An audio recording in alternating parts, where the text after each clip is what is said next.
भारत का युवा जहां भारत तेरे टुकड़े होंगे ऐसे नारे लगाता है, आज के भारत का युवा खालिस्तान पाकिस्तान जैसे नारों का समर्थन करता है, तब उसी भारत की उसी जमीने 23 साल के शहीद आजम सरदार भगत सिंह की वो हिम्मत भी देखी है, जहां वो अपने फांसी के फंदे को चूम कर गले से लगाते हैं और अपनी शहीदी से इस देश में क्रांतिकारियों का नया सैलाब खड़ा कर देते हैं।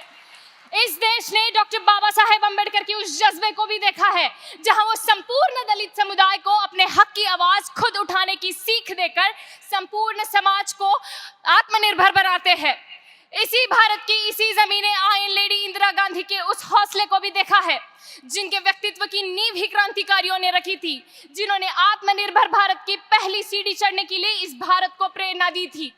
इतिहास के ऐसे कितने भी पन्ने पलट दिए जाए तो हर एक पन्ने पर एक नया युवा नेतृत्व कौशल्य दिखाई देता है, जिसने भारतीय राजनीति को और भारतीय राजनीति की तरफ देखने वाले हर एक नजरिए को संपूर्णतः बदल कर रख दिया।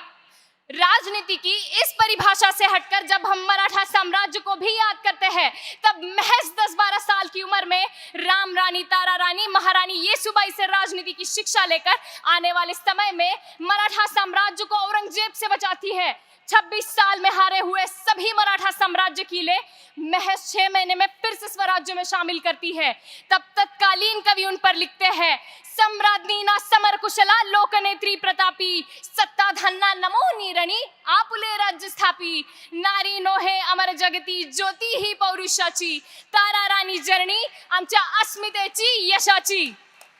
उनका ये जज्बा और कम उम्र का नेतृत्व कौशल्य देखकर मैं ये सोचने पर विवश हो जाती हूँ कि राजनीति में युवा नेतृत्व एक अत्यंत ही अटल वास्तविकता है, मगर जब तक हमारे देश का युवा दिल्ली की सड़कों को टायर की कालिख से राख करता रहेगा, जब तक हमारे देश का युवा हिंदू मुसलमान के नाम पर जल रही कट्टरता की आग में झुलसता रहेगा, जब तक हमारे देश का युवा खालिस्तान पाकिस्तान ऐसे नारों का समर्थन करता रहेगा, जब तक हमारे देश का युवा शिक्षा को महत्व देने की बजाय बुर्खा पहनकर आने या ना आने पर भगवे और बुरखे में लड़ाइयां करवाता रहेगा, जब तक शरेआम निर्भया की इज्जत उजड़ जाने पर हमारे देश का युवा हाथों में मोमबत्तियां लेकर सड़कों पर उतरता रहेगा, जब तक हमारे देश का युवा 4 इंच की स्क्रीन पर मणिपुर की सड़कों पर शरेआम उजड़ रही देश की बेटी की इज्जत का चलचित्र बनाकर उसे वायरल करने की फिराक में रहेगा, तब तक युवा नेतृत्व की बात मुझे बस बयानबाजी लगती है।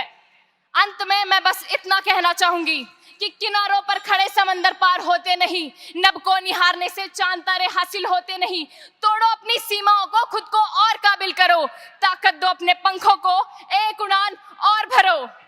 धन्यवाद।